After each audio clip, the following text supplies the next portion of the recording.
Hello everyone and welcome to the Constructive Criticism Network. This network is here to help you improve at Magic the Gathering at every level. From Pauper Leagues to Top 1000 Mythic, we've got you covered. If you want to hear the entire network, head on over to our sponsor at PureMTGO.com, where you can hear each and every show, each and every week, and check out their sponsor, MTGO Traders, and tell them that the CCMTG Network sent you. Now sit back, enjoy the show. From YouTube, podcasts, and more, here's this week's episode from ConstructiveCriticism.com.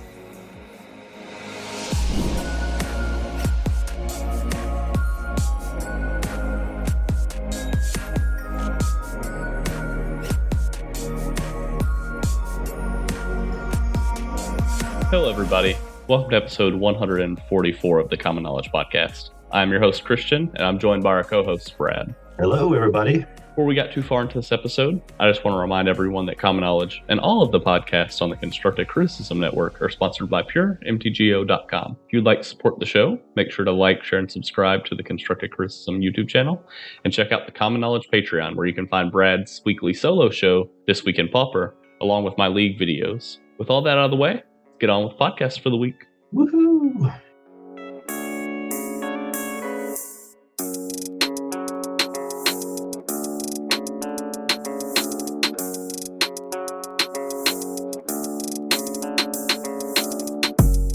How have you been, Christian? Been doing very well. I've actually started doing better once I got in the room and everything, because I got to meet our very esteemed guest.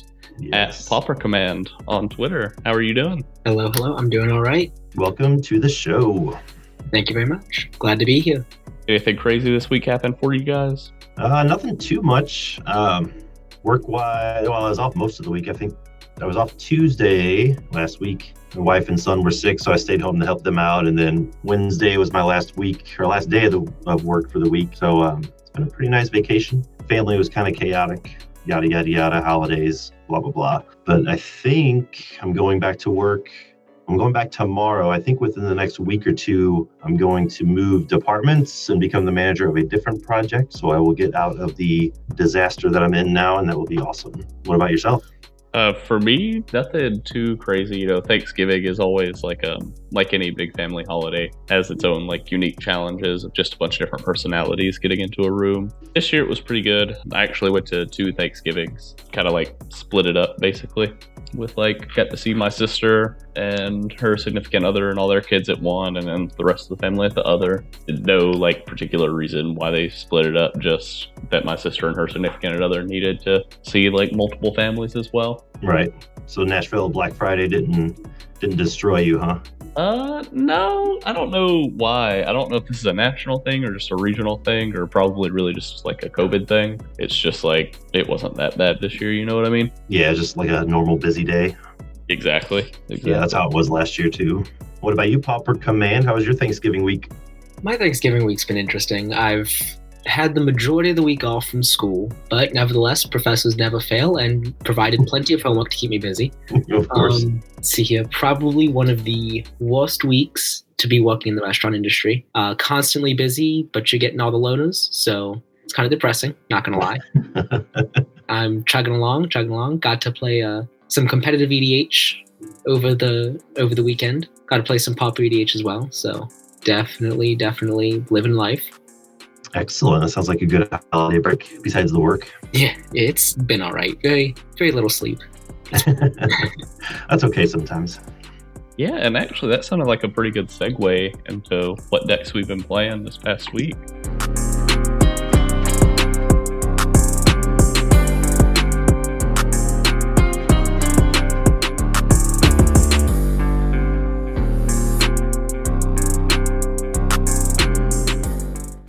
Pauper Command, did you want to kick things off with what EDH and PDH decks you were playing? Yeah, sure. So over the weekend in EDH, I actually joined a competitive scene that recently started up in my area. It's not too big yet. Everyone seems pretty chill. I was jamming my Yuriko build, which isn't as top tier as it could be yet, but it's getting there. And a newer deck I built, Ruxa, the Patient Professor from Commander 21. That deck has been wiping the floor in just regular EDH. So I jammed it in that pod, and it performed, and it surprised me for sure. Turns out vanilla tribal does some work.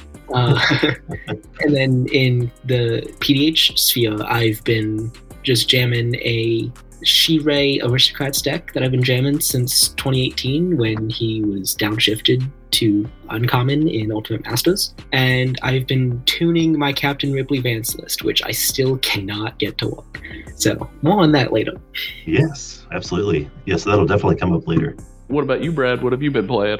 Not a whole lot. Like I said, this past week or so has been kind of hectic. Got on MTGO a little bit. Oliver's back at it again, brewing up some winning decks. So he posted a Gruul Madness deck on Twitter that I tried out, and it is super fun and super fast. Like it's very good. It's very fast. So that was a blast to play. And then I finally put together Black-Green Tortured Existence online. I had never actually played it on MTGO before. So that was fun. I mainly just goldfished with it just to get the hang of it, feel where all the clicks are and timing and that sort of thing.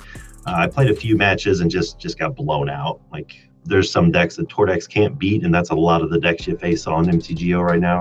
But it was fine. I finally got it. I could play it. Once I get comfortable with it, I may run it out there officially, but that's really about it. I think you've been playing something, huh? Having a little success with it?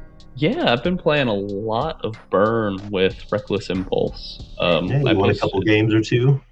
Yeah, so I played a few leagues. I had 1-5-0, and then just like tons of like 4-1s, a few 3-2s, and a few like 0-5s. Like the results have been like all over the place. Like I would say like league to league, right? Like what you really are looking for is like long-term consistency. Right. And the long-term with consistency with the deck, I think, is there. Specifically like the Reckless Impulse builds.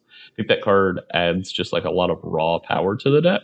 Still not entirely sure of exactly how to build the deck with that card. It's been suggested to me by a few people that like Curse of the Pierced Heart maybe should come out for more like pingers and stuff. But the issue that I have is that Curse of the Pierced Heart is like one of the best cards against more controlling decks in the format. Right. And that it'll oftentimes net you like 6, 7, maybe even 8 damage over the course of a game. And if you have a card that does that and you're playing Burn, you usually win those games. So yeah. Well, congrats on your 5-0. That's awesome. Yeah, absolutely. I think this upcoming weekend, I plan on playing Burn in one or both of the challenges. Nice. I haven't settled exactly on the 75, but I know it will be with Reckless Impulse. So. Yep. And you played a full 4 of Reckless Impulse, didn't you? In your 5-0? Yeah, absolutely. I think that card is pretty insane. It basically just says 2 mana, draw 2 cards for what Burn is looking to do. That's exactly what Burn needs. Yeah. We just never had that before. Yep, exactly. And like you don't have to like splash a color to do it. You don't lose any speed. I guess other notables was I was playing or have been playing 3 Forgotten Cave, which actually feels amazing to get to cycle that card, especially with the Reckless Impulses. Sometimes like your heads will go, all right, I'll Reckless Impulse on 2 with the intention of having like a big turn 3. Mm-hmm. Like sometimes you hit a land with your Reckless Impulse, so like then all of a sudden like you have like extra lands and you can start cycling the Forgotten Caves and stuff like that. Yeah. The Forgotten Cave is definitely reminiscent of the Horizon lands in Modern, so I can definitely appreciate the cycling land. But I'm curious, what are you pulling out for Reckless Impulse? The list that I had posted, there was like, I think there was a little bit of debate on the Discord server of what should actually be taken out. Basically, I trimmed 1 Needle Drop, 1 Lava Spike, and 2 Skewer the Critics. Basically, my reasoning for trimming all over the place was I wasn't exactly sure what was bad. I knew that the more expensive cards like Rift Bolt and Skewer the Critics were not as good with Reckless Impulse. I really like the interaction between Rift Bolt and Needle Drop, though, and that made me want to keep that around because basically that lets you keep more hands. Because if you have a Rift Bolt and a Needle Drop and only 1 land, your Rift Bolt still turns on your Needle Drop. Right. It can still be effective. And with Burn being a critical mass deck, especially Reckless Impulse kind of buys into the idea that you want to play as many cards as possible. It makes sense that you would want like a realm where you mulligan as few hands as possible. And so I think Rift Bolt plus Needle Drop adds to that. I probably would have cut more Lava Spikes. My reasoning being is that mono red and blue red blitz are very popular right now in the leagues. And so as many ways to remove creatures as possible is good. But normally I think Rift Bolt would be like a pretty good card to like look at cutting just because it is a nombo with Reckless Impulse. And I 110% sympathize with that logic. Yep. Yeah. Yeah, anything outside of like turn 1 or 2 Rift Bolt's just awkward for me. So I do play Bon in Modern, and I can feel the lack of turn 1 Rift Bolt. Yeah, I play tons and tons and tons of Modern Burn. I say if it's not turn 1 Rift, it's turn 1 Swift Spear or Goblin, and then the ordering just becomes awkward on that. But we're not here to talk about Modern. Yeah, absolutely not. So that's what we've been playing. I guess we can get into our main topic, which is also the reason that Pauper Command is here, which is we just want to do a quick, PDH interview. I don't have much experience with PDH. Brad, I think you have experience in so much as you've brewed decks. Yeah, I've brewed them. I've thrown them together in paper, and really most of my experience just comes from either people talking about it in the Discord or on Twitter, honestly. And you and I did a quote-unquote PDH episode over the summer, I think. But it was just you and I think we just sort of glazed over like the main talking points of it. We didn't really do like a deep dive in it or anything like that. So I thought that'd be a good chance to get the Pauper Command on and get down to the nitty gritty, as they say. I guess a great place to start would be Pauper Command. Do you want to give us like a quick rundown of what the format is? Yeah, so Pauper Commander is actually an interesting variant of just regular Commander. What it is essentially is your deck is going to be 99 common cards, following a lot of the same structures as EDH follows, just with commons. And the command zone is actually where the format gets real interesting, where the real magic happens, so to speak, because we are not bound by any form of a legend rule. So whereas in regular Commander, your commander has to be a legendary creature, in Pauper EDH, it is just any uncommon creature. So it really opens the doors wide when it comes to what you can do. Now, with that, there's a little caveat. In regular EDH, certain color combinations are kind of limited in their options. For example, 4-color, and as such, there is no 4-color uncommon creature in the game. So 4-color PDH just does not exist. 5-color and 3-color can get a little sketchy, so it really is a lot of monocolor and 2-color decks. But despite that, there's still a lot of variants that you will find. That's definitely a brief look at the Pauper metagame, but really breaking down what your deck can be is different. So in EDH, you're not bound by any rarity rules, but since you're 99 and PDH has to be all commons, it can be a little confusing as to what exactly is counted as common. Mm-hmm. And in EDH, we're counting both online and paper printings. So as long as the card appears at common in any online printing, yes, that includes the Magic Online promos and treasure chests, you will be fine to include that in your 99. That also goes for the command zone. A common example that I like to use is a card called Bastion Protector. Only printed as rare in paper, was an uncommon promo in Magic Online, perfectly valid to be a commander. Yeah, we were looking at that one before we started recording, and I have not ever had a reason to look at Bastion Protector, but seeing that it has been printed at uncommon digitally, that's awesome. It's an excellent card. I don't know, Christian, if you know what Bastion Protector is. It came out in a Commander 2015 and Midnight Hunt Commander, actually. It was printed at uncommon in the Legendary Cube prize pack on MTGO, but it's a white human soldier, 3/3, and it said commander creatures you control get +2/+2 and have indestructible. Oh my goodness, that card sounds great. Right. So in regular Commander, it's just a 3-mana 3/3 soldier. Pretty good. Mm-hmm. But where it gets interesting is in Pauper Commander, if you're using it as your commander, it is a 3-mana 5/5 indestructible. And that is actually super relevant because in Pauper Commander, you don't have 40 life, you have 30. And commander damage is 16, not 21. Right. So it only takes 2, maybe 3 hits with that. And when it's indestructible, it's immune to most format removal. So it becomes a very interesting mono-white Voltron option to use. Now, of course, that is supremely powerful. You're going to start losing, mana and card advantage, but it is powerful. You give that sucker trample and just start turning it sideways. Right. So, question about format legalities. What about cards that are maybe printed at common on Magic the Gathering Arena, but not MTGO or paper? So this has definitely been a hot topic recently. Anyone that plays Pauper will also know this because of the what was the spell books, the Tome of the Infinite or something. Yeah. Yep. The random cards. Yep. So if something gets a downshift on Arena, it is treated very similarly as if it was printed on Midgo. However, this has yet to actually happen with the irregularities of, oh, hey, this has a common printing on Arena in the Tome of the Infinite spellbook. It's actually not being counted, just like how Pauper and other formats are not counting it necessarily as a common downshift. It's just programmed as a common for the sake of programming. But none of those are actually legal in PDH. You can't run Swords to Plowshares just like you can't run the blue-green dual land.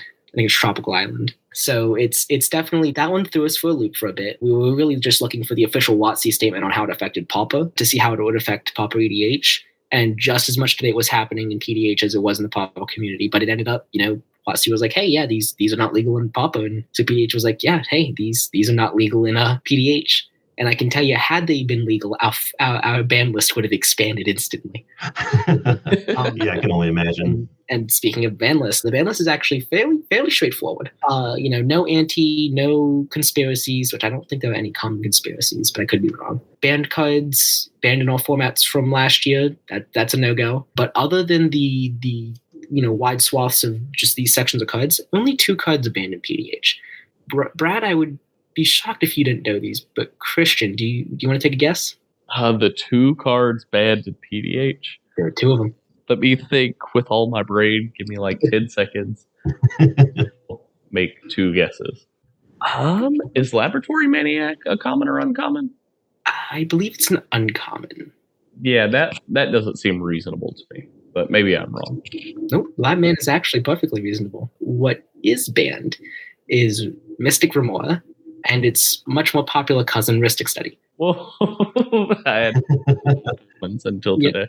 So Mystic Remora, I believe, was common in Ice Age. Ristic Study was a common in Prophecy. Yep. WotC, classic WotC, having under rarity cards in older sets. But yeah, so Ristic Study's common in Prophecy. Every other printing since then, I believe, the Commander Arsenal and Jumpstart were rares. Yeah, I believe they were rares. Yep. That card is absolutely a mythic. But yeah, so it was a common Prophecy. I encourage you to look up the rest of the Ristic cycle. It's actually a cycle. It's interesting. Yeah, so those 2 cards are banned in Commander, and here's why. So this one actually struck back last spring, this past spring, and it struck at like 8:30 at night. Which, to be fair, people were expecting it. Right. Because in Pauper Commander, if your deck did not include blue, you were playing it wrong. It's like playing Commander without Soul Ring. You had to play Pauper Commander with blue, and the first 2 cards to go in your deck before you even chose your commander were Ristic Study and Mystic Remora. Because the amount of card advantage that those 2 cards provided was absolutely astronomical. Yeah, that's unreal. Because Pauper Commander is a slower format than EDH will be, and you can build your fast and competitive decks, but those still pretty slow in terms of regular EDH. So these 2 cards slowing down, it's, do you pay the 1? Do you pay the 4? It either slows the game down way more than what your opponents are able to catch back up to because they're paying these costs, or you just gain so much advantage because your opponents have to play into them. And on top of that, enchantments are some of the hardest things to remove in PDH. So it definitely became a thing where it's like, if you're not playing blue, you're playing the format wrong. And the rules committee for Pauper EDH was just like, nope, we're going to get rid of those. So, I was a little sad, but at the same time, opened up 2 slots in all of our decks, made the format definitely more diverse. You could not play blue. Which, nothing against blue. Blue is one of my favorite colors, but it's definitely having the format become non-homogeneous by removing 2 cards was something definitely to behold. And yeah, that's a welcome change. Yeah, and I find it funny to show the power disparity. The pretty much instantly, like within an hour or 2, agreed upon replacement for Ristic Study was Behold the Multiverse, the foretelling draw spell that features Nico Eris in the art. So it's a powerful card, don't get me wrong. But when Ristic Study becomes replaced with a 3/4 mana draw spell, like that just shows you how powerful the card was. Right. That was one thing that because I played Pauper, constructed Pauper for years now, and that was one thing. It was sort of a hurdle. It took me a while to get over. Is looking at PDH decks online and whatever screenshots or whatever people were talking about, and I would see things like Treasure Cruise and Gitaxian Probe or whatever, and it took me forever to realize that those are okay when they're just one of them. Yeah, when you're just playing one, they're all right. Yeah. The real power definitely comes when you're playing fours. Yeah, that's where like you said, if you're not playing blue, you're playing it wrong. Yeah. If anyone remembers, I believe it was Mono Blue Fall. People like to say Eldrazi Winter and Modern, but Mono Blue Fall for just Pauper, where you played Mono Blue or you were playing the format wrong. And it ended up with like Daze and Gush and Get Probe all banned. Like Blue Monday. Yeah. That was Pauper EDH for like a solid year. Like people figured out Ristic Study, and they figured out that, hey, you just can't deal with this.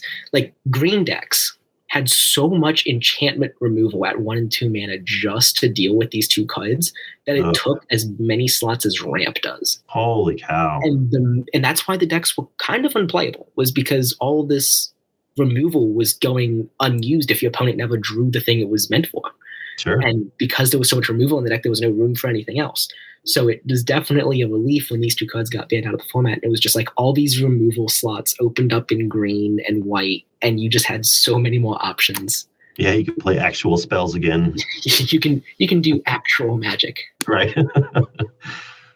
That change was definitely for the better of the format. And I don't think there was anyone that was sad about it, because here's the thing. Pauper EDH, not affecting card prices. Pull all those Ristic Studies out. If you're not proxying them, you got $20 bills sitting there. Right, exactly. Yeah, we're not affecting the market a whole lot here. Absolutely not. That's one of the best things about this format is everything is so cheap, and you can build whole commander decks for $20-$30. Yep, absolutely. I've been kind of on a tear with that. I've got cards coming that should be here Wednesday or Thursday for 2 more decks, actually. So yeah, I've definitely been watching your escapades on Twitter, and it's funny. We're on a lot of the same wavelengths. Yeah, we really are. Like, you'll answer a question the way I would answer it or what have you. One thing I really liked about, I don't think this is in our questions or whatever, but one thing that really opened my eyes about PDH that I think I said it before we started recording, it sort of sent me over the deep end with it, is I posted one day on Twitter about, I'm thinking about maybe a mono green PDH deck. Are there any good, commanders? And I was expecting like 2 or 3 answers, maybe 4 or 5 different creatures to work around, but no. I think you got like 15. Yeah, he sent me like 15 or 20 of them, and it just opened my eyes. I was like, holy cow, you can do so many different things, and this is just one slice of the color pie. Yeah, I think I gave you like 1 or 2 one-liners for each of them, like 1 or 2 primers for the deck. Yeah, it was beautiful. Like, I knew there was depth to it. Obviously, there's thousands of uncommon creatures to choose from. I just didn't realize it was so deep. And you think uncommons, and you kind of just like pick up the pile of draft from your last draft on the desk, and you look through it, and you're not terribly impressed by anything in it. But you go to Gather or you go to Scryfall, and you just plug in those search terms, and oh boy, one of my favorite things to do is when I'm looking for things to fill out a deck, because PDH is actually one of those formats where like you build the shell and you build the backup plan, but then you maybe got 5-10 slots left in a deck. You go plug in, your color identity. You plug in, legal and PDH, because that's a supported search term on Scryfall now. Thank you. And you just sort by EDH rec rank. And yeah, it's sorted by EDH rec and not Pauper EDH, but we're playing a lot of the same staples. Sure. So if you're looking for things to fill out a deck, like, it's one of the best ways to do it. And things that people may not realize are legal in Pauper EDH, right? You got your simple Evolving Wilds and Terramorphic Expanse. Command Tower is a common. Arcane Signet is a common. Mindstone, Commander Sphere, all the diamonds that were just reprinted in Commander Legends. You're looking at ramp spells. You're looking at Cultivate, Kodama's Reach, Rampant Growth, Fuzseek, Sakura Tribelder. Like, these are all commons. The signets from Ravnica. Yeah, all the signets. I've been on a spree of picking all those up. Yep. I mean, heck, even Counterspell is legal. Yeah, right. You get to thinking like Brainstorm, one of the most powerful vintage cards ever, is legal in this format. Yeah. And it's like you start going through and you run into things like, you run into Gary, You run into Viscera Seer. You got Lotus Petal, right? But it's just there's just so much that's legal in this format that I don't think people realize. And you hear it and you're just like, oh, Pauper Reach, that's just a bunch of commons. That's no good. Yeah, that's just your chaff. Yeah, but here I am playing my Ley and Lore Weaver competitive EDH deck, taking down regular EDH pods. I can't take down a competitive EDH pod because my deck is too slow for that. But competitive PDH decks are probably sitting on a scale of about 5 to 8, depending on how you build them for regular EDH. So, like, I will take my commons and I will beat down an EDH pod. Club stomping. It's all friends. But take down the EDH pod and they're just like, I can't believe a bunch of commons just beat my Oloro deck. I can't believe a bunch of commons just took down Corvold. Like, yeah, it's a powerful format if you want it to be. So definitely don't scoff at just the commons. Yeah, so how does the format handle cards that, like, creatures that are printed at common and uncommon? I assume that they could be your commander, but... so that's actually a popular question, is what happens when something gets an upshift? What happens when something gets a downshift? Obviously, downshifting from rare to uncommon like Sheree was in Alternate Masters, it opens up a new commander. But something like Foundry Inspector, 3-mana, 3/2 construct, and it makes all your artifacts cost 1 less to cast. It was an uncommon in Kaladesh. Super popular colorless artifact commander for obvious reasons, although I would prefer using Ethereum Sculptor because it's blue and does the same thing. But it was printed at common in Double Masters. So what does that mean for that card? Where is it legal? It's actually legal as both. It can be in the 99 or it can be the commander. Now, it can't be both, right? That'd be like running Obeka in an Obeka deck. Not happening. But it can be in the 99 or the command zone, and that is a perfect spot for it to be in. I love cards like that. Yeah, the first one that comes to my mind is actual Slippery Boggle. Yep, Slippery Boggle's a good one. That's actually the one that I was thinking of. Okay. If I were to build a PDH deck, it would be that one. Yeah, Bogles. Bogles are fun. So you guys are more sort of... This is outside the framework of what we were working with, but you guys are more familiar with actual EDH than I am, probably even more so with brewing EDH. Do you start with your shell, with your 99 and then just find a commander to fit it, or vice versa? Absolutely not. You always start with the commander. Okay. There are people who like to, I want to build a white-black Aristocrats deck. And then they pick up Flesh Taker and they're just like, yeah, this is pretty cool. Absolutely bragging on Brad here. But no, I always start with the commander. Okay. So I could, again, only could speak for more like regular EDH. I would say that regular EDH, most people I knew started with their commanders, and then that changed when the dual color partners were released.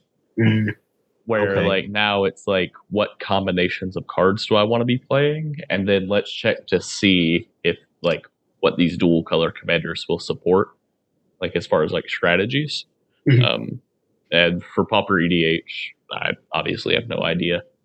It's definitely, for me, it's the commander that gets me interested in the deck.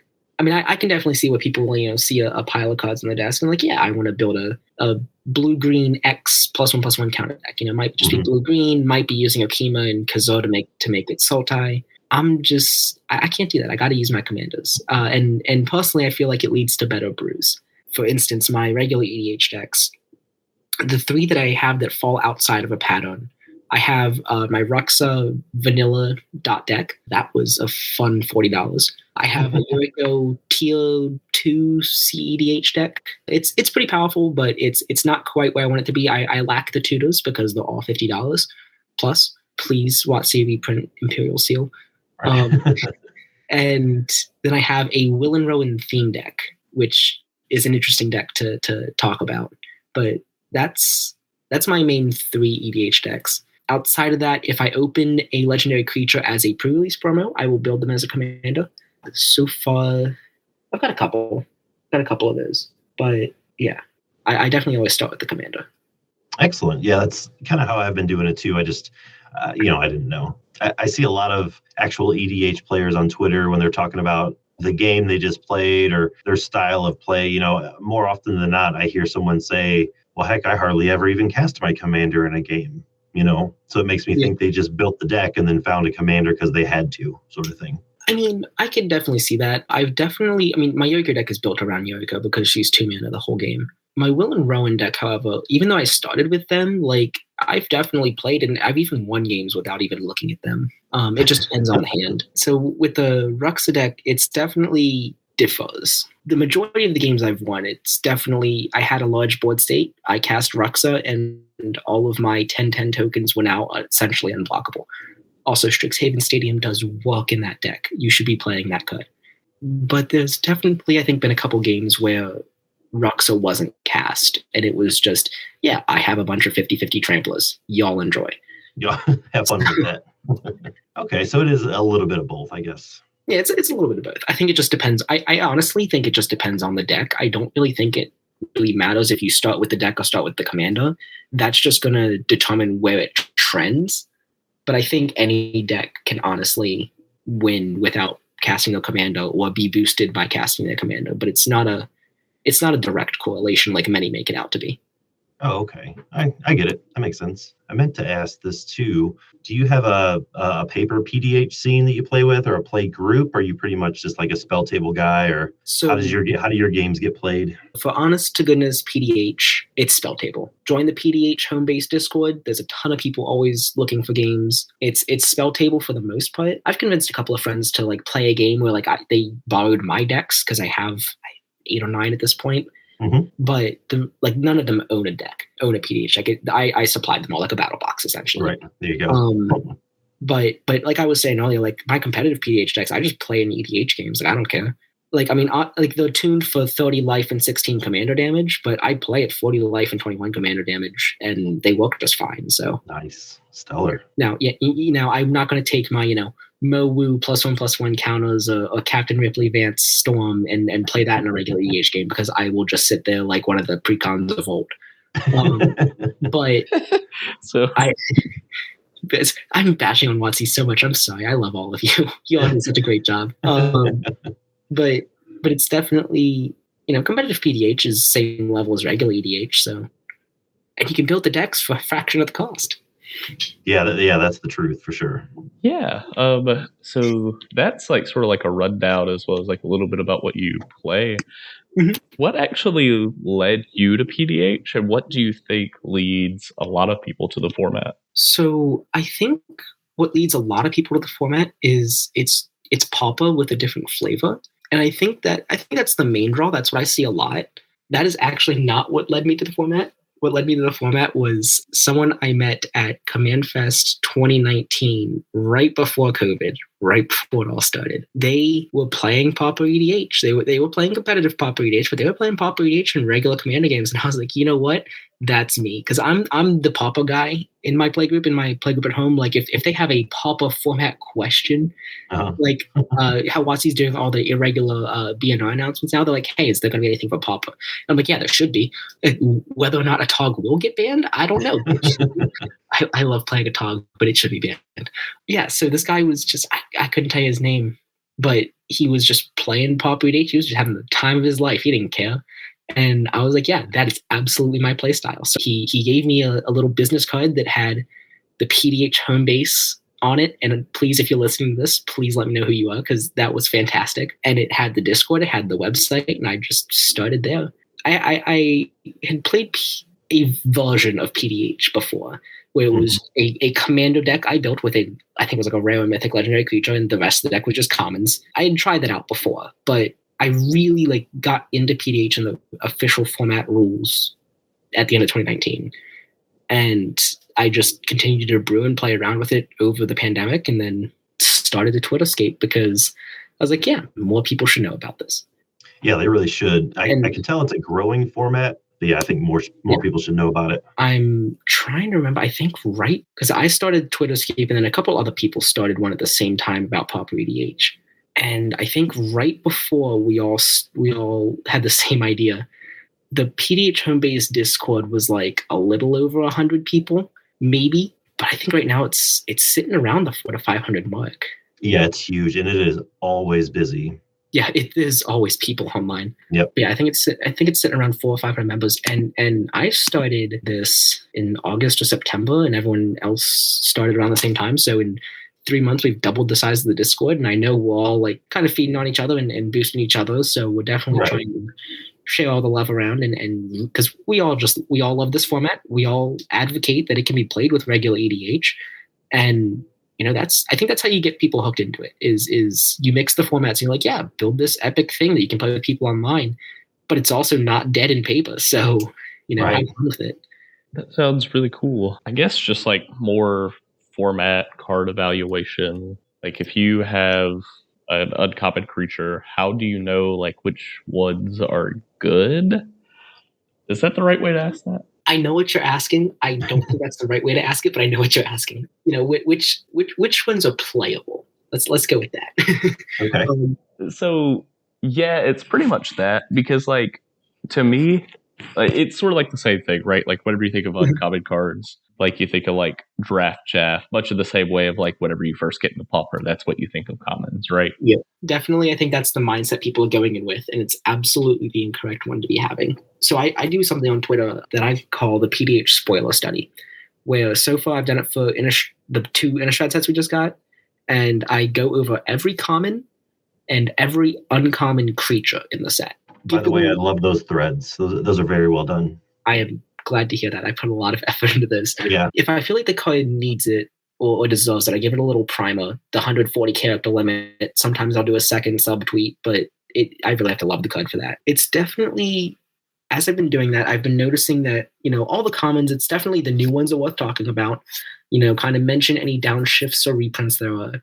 But for the uncommon creatures, I've been noticing that like of the 30 or 40 that are in a set, only like 10 of them are worth talking about in terms of PDH as a commander, because like you said, like some of them are just draft chaff, like they're amazing and limited, and that is it. And then there are others where it's like Flesh Taker. Like this is absolutely a evocative, flavorful, and powerful commander for us. That was worth the 3 tweets I spent on it.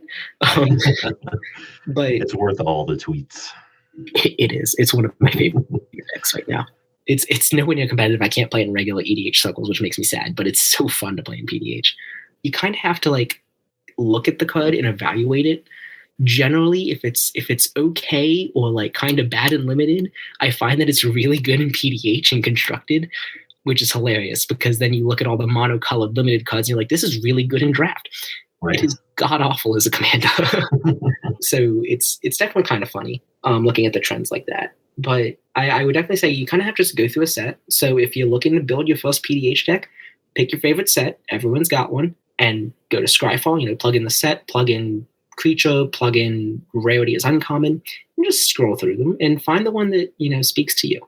I recommend first rolling with a 2-color option. So you're not, because when you're trying to fill out a monocolored deck list, if it's your first one, you're going to be looking at it and you're going to get so kind of worn out trying to fill out the list because you just.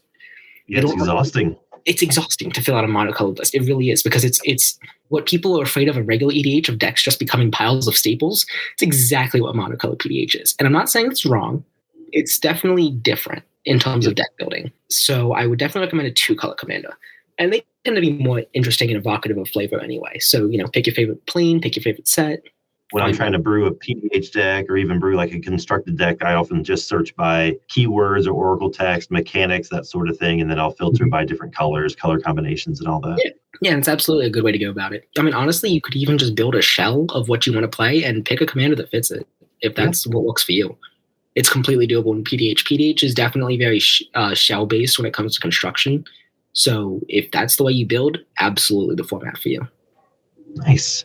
As far as, I don't want to say like win rate or competitiveness or anything like that, what do you think the quote-unquote best color combinations are for PDH? If we're just sticking to say like, obviously we can't go more than 3 colors, but 2 or 3 color decks, 2 or 3 color commanders, what do you think are the best ones for that?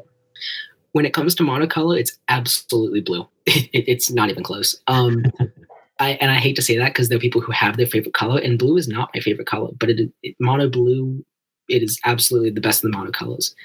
If you're making a 2-color deck, it's Simic because really colors that draw you cards and that ramp you turns out pretty good.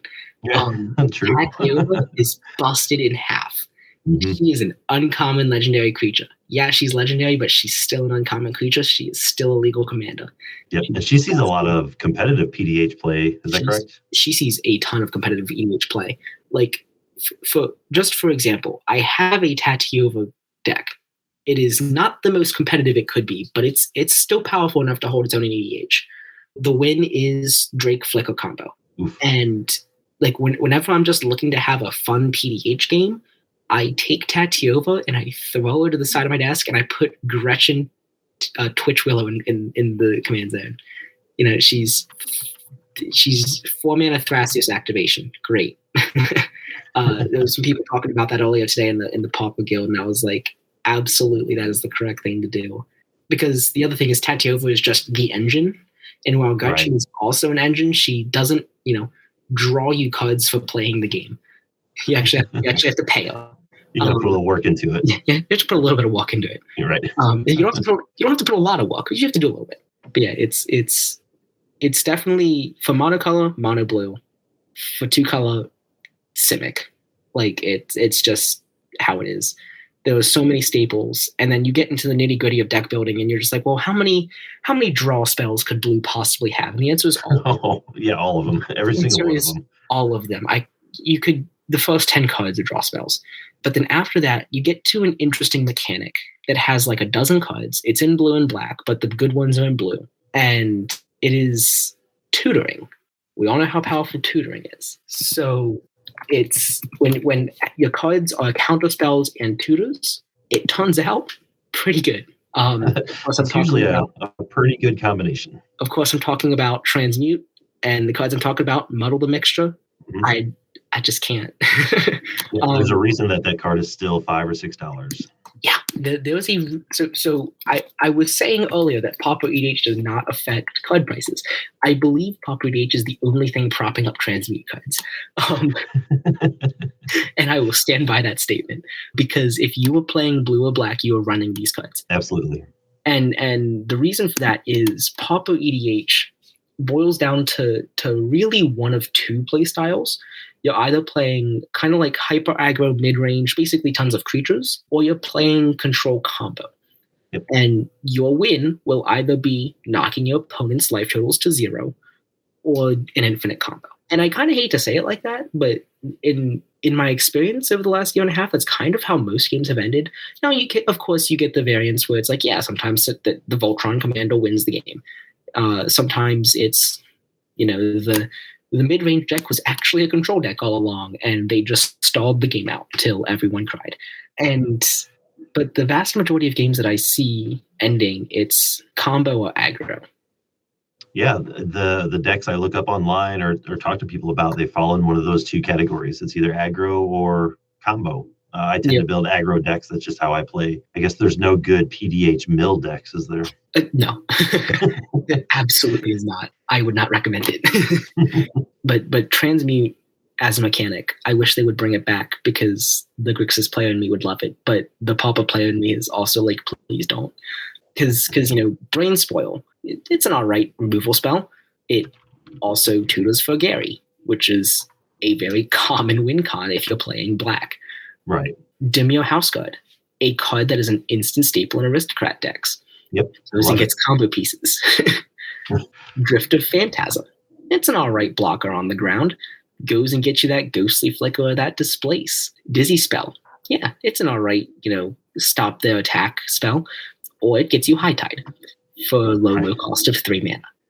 And anyone who's played against High Tide knows what I'm talking about. Yeah. It's not fun. Shred Memory.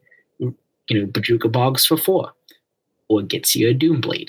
All the Transmute spells are regular spells, and they're all right on their own for the most part. Some of them are really, really good, like Muddle the Mixture or Perplex. But there are others where it's just like, it tutors for the thing you need at that point in time. And there are people who build their decks around them too. Like if you're running Shred Memory, you're making sure that you're running like Relic of Progenitus, which will actually remove a graveyard. You're running 2 mana removal. Like your removal spells will all be at 2 mana, so you can get the one you need, right? Yep. Like some of your combo pieces will be at 2 mana. I have seen people cycle away Muddle the Mixture to get Merchant Scroll to get the instant sorcery they need, the blue instant they need, and it's just like you start chaining the tutors, and it gets bad. Crazy. One of my favorite mechanics. Please reprint, but don't WotC. Right. Yeah, I wish they saw more constructed pauper play or 60 card pauper play. I love them all. I actually tried to play with Shred Memory on the regular for about 3 months, and it just wasn't good in a 60 card deck. It wasn't as good as I thought it was going to be anyway. Yeah, I think Muddle the Mixture sees play, right? Yeah, that's probably the one that sees the most play. Every now and then you'll see Drift of Phantasms, but yeah, that's really about it. These cards, like if you're building a blue PDH deck, I would recommend minimum Muddle the Mixture, Drift of Phantasms. If you've got the room to run Disease Spell, you should, especially because it just fetches High Tide and that wins games.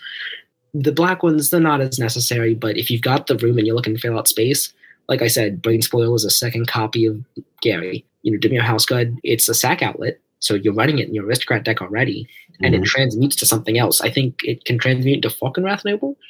Or the Black Rose, anything like that. Yeah, so it's a useful creature on its own, transmutes into what you need it to be. And people look at that transmute cost and like, 3 mana only as a sorcery, that's bad. And it's like, no, that's really good. It's really good, yeah.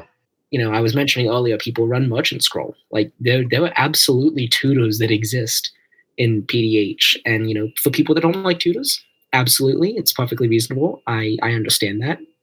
Outside of my competitive PDH and my Yoigo competitive EDH decks, I don't run tutors. I think they're stupid. But I recognize they have a place in competitive play and tend to lead to some powerful things. So it's clear Transmute is your favorite mechanic of all time. Absolutely not.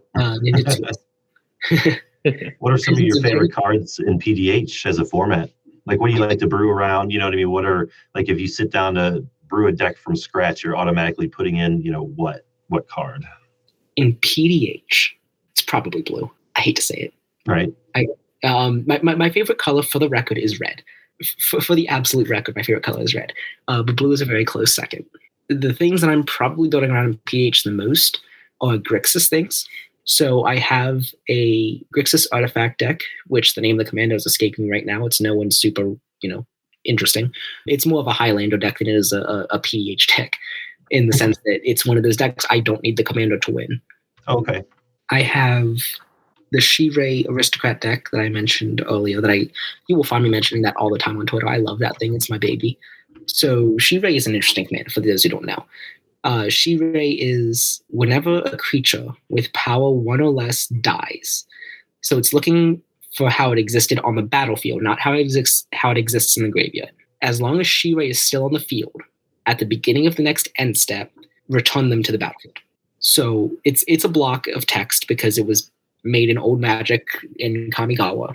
So the line where it's Sheree still on the field is relevant. Your top priority in that deck is protecting Sheree, because if they even get flickered, then everything that you sacrifice does not come back. Okay. Yep. So it needs to be the same object. That deck is so broken in half. Because you're basically running, last I counted, there was 8 or 9 sack outlets, and not even all of them are great. There's Ashnod's Altar, and there's the Mirror House card, like I was mentioning earlier. But then the rest of the sack outlets are the ones where it's sacrifice a creature. This thing gets +2/+2 until end of turn. What are you even supposed to do with that? You swing a 12/12 and it gets chumped by a 1/2. Okay, cool. But what you're really going after there is the free sack outlet. But all the rest of your deck is a bunch of 1-power creatures, which don't sound very interesting, but they have ETB and die effects. And Sheree also triggers on every end step, which means your opponents as well. So you're running things like Pilgrim's Eye, which gets your basic to your hand. You're running things like Tattered Mummy, which makes everyone else discard a card. Sky Scanner, it's a flying blocker, which draws you a card. There are ones that give neg1 counters. There are ones that deal 2 damage to every opponent when they enter. And they all make fantastic chump blockers, so you're not taking any damage unless your opponents have tramplers, which is very rare in PDH. But so you have all these chump blockers that you want them to die anyway because they have dies or ETB effects. You sack all the others as your opponent tries to move to their end step, and then you bring them all back. And you just loop this. And one of my favorite endings in that deck is Gary. And whenever I play it, people kind of get confused because they're like, that's a 2-power creature. Why are you running Gary? And earlier I mentioned there's creatures that give -1/-1 counters. And Sheree cares what they were on the battlefield last. Right. Yep. So you kill the thing that gives a neg counter first, give it to Gary. He's now 1 power. You sacrifice Gary. At the beginning of the end step, all the things come back. Gary will see all of them for devotion. Oh. It is if I resolve Gary, like the game will be over before it gets back to my turn. Yeah, that's lights out. It's like devotion's like 12. Good luck. Starting life total's 30. Good luck. Right. And it's definitely one of my favorite decks. I do have a blue-black Fairy Ninja deck that's very reminiscent of the blue-black Fairy Ninja deck in Pauper. That is one of my favorite decks to be running, and I love ninjas. So I built a interesting version of that. I'm trying to remember for the life of me who the commander is right now. I've switched it a couple times because none of them seem to like suit. None of them really impress me. Just generic blue-black commandos. That's another deck where it's very much just a Highlander deck. I mentioned earlier I have a Mowu +1/+1 counters deck. It's kind of interesting. It's a little underwhelming. Like you hear +1/+1 counters, you're like, oh, that's going to do powerful things, and then you realize that like all the things like Ozolith exist at rare. So plan is make Mowu big, make him unblockable, smash face. Hey, I'm okay with that. Yeah, it's straightforward enough. It's definitely one that I hand to people just to try out the format because I don't have to explain anything. I'm just like it's +1/+1 counters. You put them on Mowu. It's pretty straightforward. Is your blue-black fairy commander Wasp Balancer by any chance? I think that was one of them at one point. Okay, that's the only one I came up with right off the quick search. Yeah, so something that, like, from what you're getting, it's something that I want to reiterate. One of the main draws to PDH is it's very much a format that isn't, like, figured out. So, obviously, I don't think regular EDH has figured out either entirely. Like, hey, like, I want to play an Esper Commander, right? People are like, all right, are you playing, like, Sin Triplets, Aloro, Sheree? Like, you know what I mean? Yeah. It's just like, there's just so much choice and so much variety. Yeah, so there's so much choice and so much variety. For instance, blue-black zombies, super popular strategy, fun to do in PDH. There's a ton of blue-black zombie commanders out there. You can, I think there's easily a dozen or 2 dozen options. If you're looking to do it, quote-unquote, correctly, you're playing Gleaming Overseer. If you're looking to have fun, you're playing literally anything else. Because there are you go back a couple years, and I mean, I guess even today, that in regular EDH, there are commandos that are removal magnets. You go into a game knowing that every piece of removal ever will be slung at that commander as fast as it possibly can be. For instance, currently, one of those is Turgid. That card never resolves, and if it does, it dies immediately. In PDH, there are definitely commanders that are like that. Tatiova is one of them. Gleaming Overseer is one of them. But it's also like, if you just want to have fun, there are definitely easy swap outs, and I cannot say the same about EDH. There are not necessarily 1-for-1 direct swap outs that power down a deck without just using a generic commander. Whereas in PDH, you can absolutely do that. The deck still functions fine. Right. I think kind of like what you were saying, Christian, you tell somebody a color or color combination and they automatically assume it's going to be one of 4, 5, or 6 different commanders. Yeah. Whereas in PDH, if you're like, oh yeah, I want to build a mono white PDH deck. Well, we have 700 options. Which one do you want to go with? Do you want to play good and play competitive, or do you want to have fun and do what you want? Right. Exactly. My response is always have fun and do what you want. Sometimes that is the competitive commander. Sometimes it's absolutely just playing the first draft uncommon you see on your desk. Well, both ways are perfectly acceptable. Yeah, both ways are absolutely perfectly acceptable. Play what makes you happy. Play what scratches that brewing itch. Absolutely.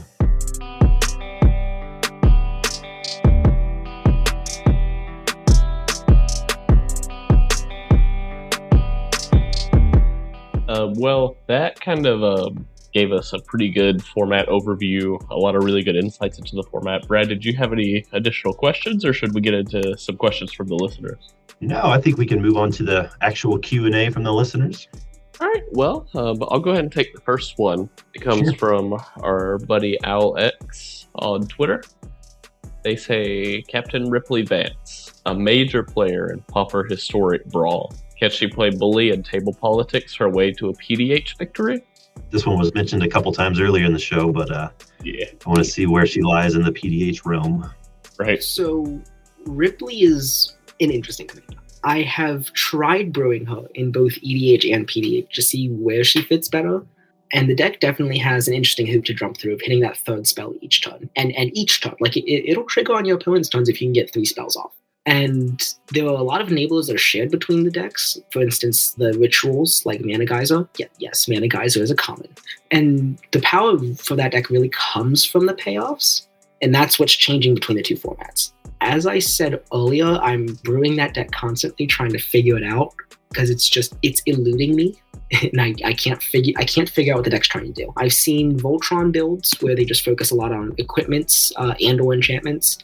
I've seen a lot of Storm Brews where they're just trying to pop off as many spells in a turn as they can.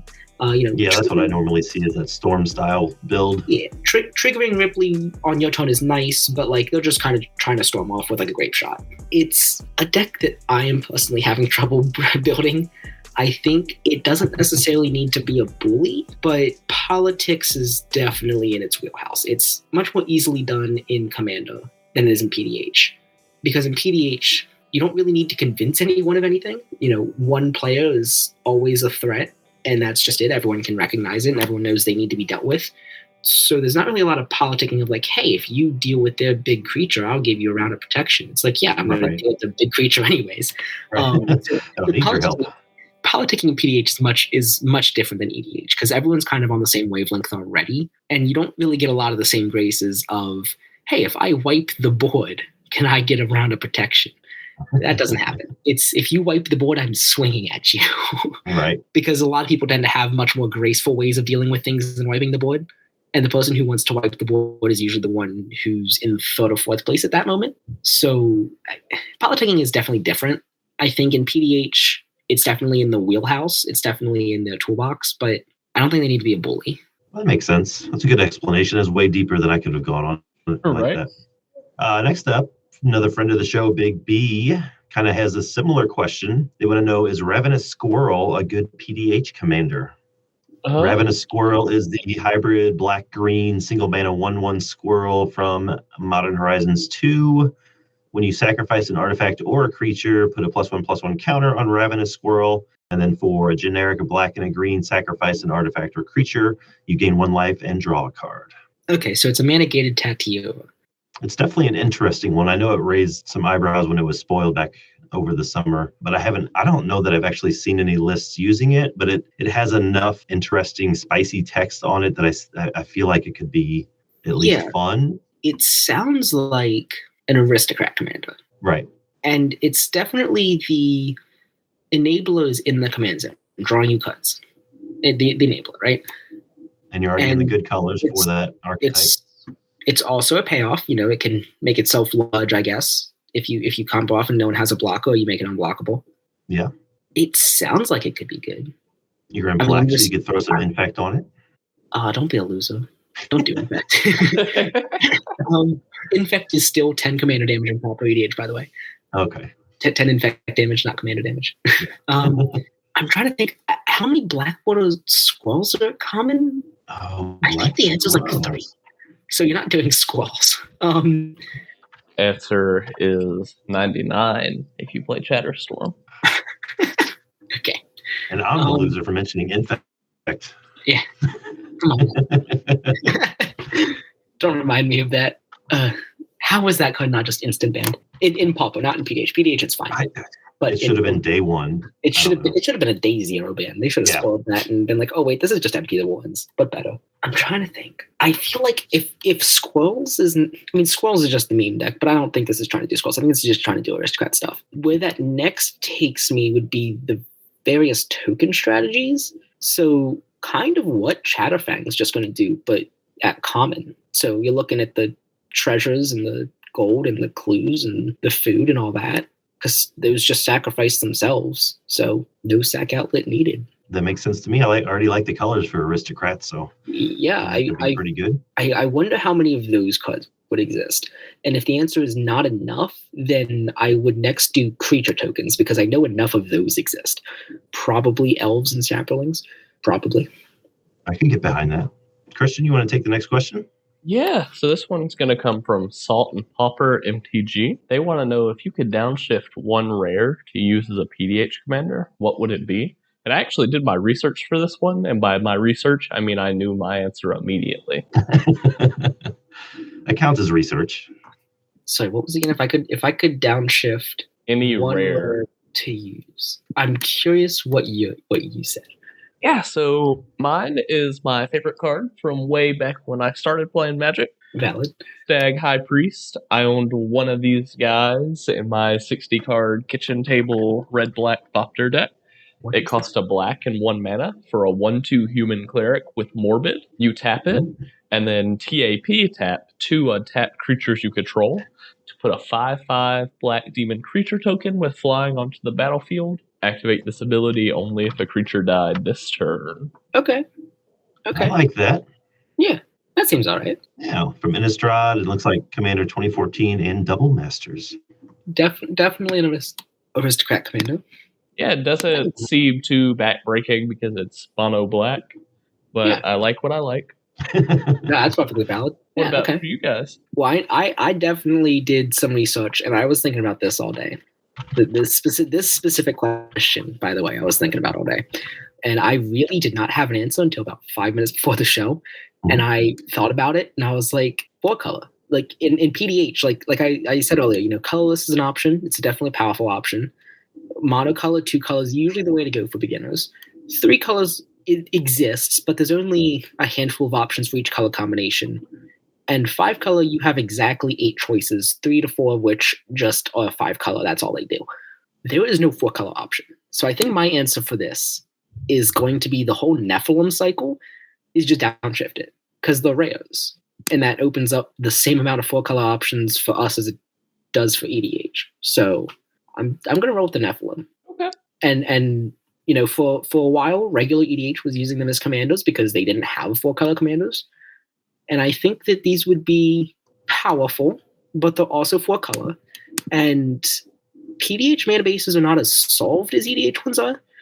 In EDH, you're running the shocks, the triomes, fetches if you have them, duels if you have them. That's kind of just the mathematically correct thing to do. It's not the financially correct thing to do.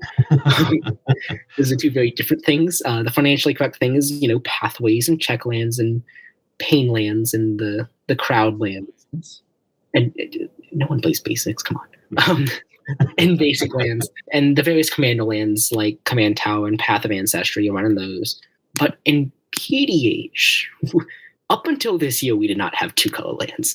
Yeah. We had the gain lands and the Ravnica bounce cycle. I'm not even going to mention the Guild Gates as remotely playable. Right. Because even in PDH, tap lands are not great.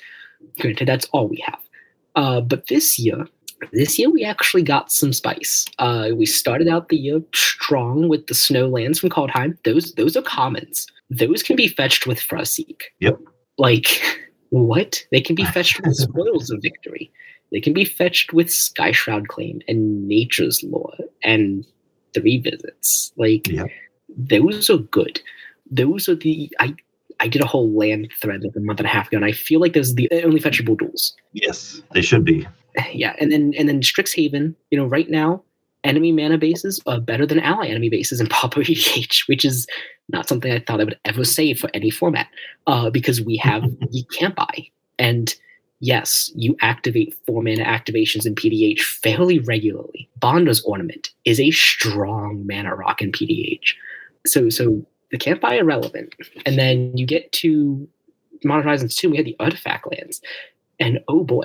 But saying all that, you build a 4-color mana base, you're using shocks and fetches and triomes, and you fill out a 4-color mana base pretty quickly. We don't have that stuff. So a 4-color, the Nephilim, while they're powerful, the mana base would not be that great. Okay. So I think the Nephilim for sure. Okay. What about for you, Brad? I'm going to be pretty lame with my answers. Nothing too creative, but it is a creature that does everything I want it to do, and it has a nice big butt. That would be Tessa Karloff. Okay. I love it at rare. I would love to have it at uncommon. Make a bunch of tokens, give them lifelink. I love it. I love everything about it. The art's fantastic. It's my favorite guild. Yeah, that's my answer. I'm into that one as well. I guess we could just move on to our final question if you want to grab it. It's from Weatherbird1 on Twitter, and they want to know, is PDH Cube possible? I feel like Pauper Cube is fun. I've done that. Commander definitely. Cube is different. Did that before Commander Legends was a thing. Yeah, and that's what kind of makes me think PDH Cube would be possible, because they sort of did that same thing in Commander Legends. If I'm not mistaken. My only thing is with a regular Commander Cube, any excess legends you draft can go in the 99. It's not necessarily the same for Pauper EDH, because our 99 in our command zone is separated by rarity. So you kind of have to draft a commander, and that is it. So I actually did some research on this. And according to Scryfall, this could be worked around, because there are currently 353 creatures that are both commons and uncommons. So this could be worked around. Basically, what you do is the only commander inclusions in the cube would be creatures that are both commons and uncommons. So they can be in the command zone or the 99. This does have a drawback. You would pretty much be building monocolor and two-color. And there's an unfortunate bit about this, is that most of the two-color combinations would only have 1 to 3 options that fit this criteria, and Orzhov has none. On top of that, Jund is the only 3-color option with Viashino Slaughtermaster, and 5-color only gets 1 of its 8 with Dragon Soul Knight. You can thank one of them old Mono Master sets for that. Yeah, and if I did my search correctly, it looks like there's over 400 cards that are printed at both uncommon and common that are not creatures. Correct, but your commander has to be a creature. Yeah. So it wouldn't matter what the rest of it is, as long as it's these cards. Basically, is what you're saying. Correct. So like you would fill out the cube with whatever commons you feel like it, and then when you're slotting for your commander, you would be doing these 350. You would include some amount of these 353 creatures. Obviously, not all of them. You're probably looking at maybe 40 to 60 of them. Yeah. If that. Yeah. But the cube would be weighted, because Jund is the only 3-color option and Orzhov isn't even an option. So yeah, that would be interesting. I think the solution to that is you add a 4th pack to the draft. It is the Commander pack. I saw some people talking about this on Twitter the other day, where the other 3 packs are just commons, your 99, but the 4th pack, which I guess would be the one you draft first, is Commander options. It's everyone gets one, maybe has 5 commanders in it, and then you just pass that around real quick and get 5 commander options to use and hope they have overlapping colors. I think that's doable, though. I think it's worth a shot anyway. So there are probably ways to do it, I think, and both are probably worth a shot. Yeah, I think so. It's probably quite the undertaking to do it, in paper, sleeve them all up, try to test it out that way. But I'm down for that kind of fun generally. Maybe the next time you could come on, we can try and invent PDH Cube, the format.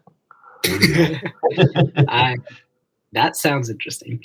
Right, we could live stream it. It'll be just like another live streamed podcast. It'll be like 15 hours long at the end. Yeah. We'll be cursing at each other. Yeah, heck yeah. We'll get affiliate by the end of the show. No, Brad, for the last time, there is no Orzhov commander. That does it for the listener questions. And I guess it's going to do it for this episode of Common Knowledge. If you'd like to get in touch with us, you can find me on Twitter at JustGuyDad. Brad, where can they find you?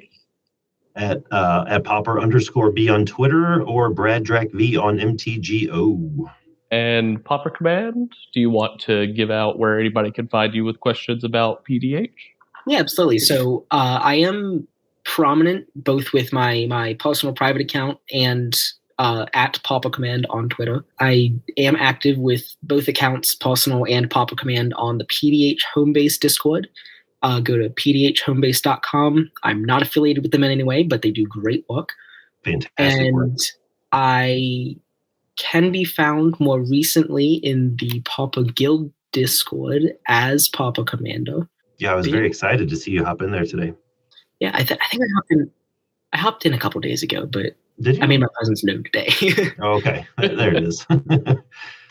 That's where you can find the three of us. You can find Brad and I at commonknowledgemtg@gmail.com. If you have any questions on the Pauper format, MTGO, PDH, or anything else, you could email us or leave us a comment. Thanks again to our sponsor, PureMTGO.com, as well as the Constructive Criticism Network for letting us be a part of it. And don't forget to subscribe to our new and improved Patreon. Again, Brad now has his own solo weekly show called This Week at Pauper, where he basically gets to talk about all the things that we don't get to talk about on the main show. And I will be posting regular League videos with all the different decks that I'm trying to play in Pauper. And last, but certainly not least, thank you for listening. Take very good care of each other. And never stop being uncommon.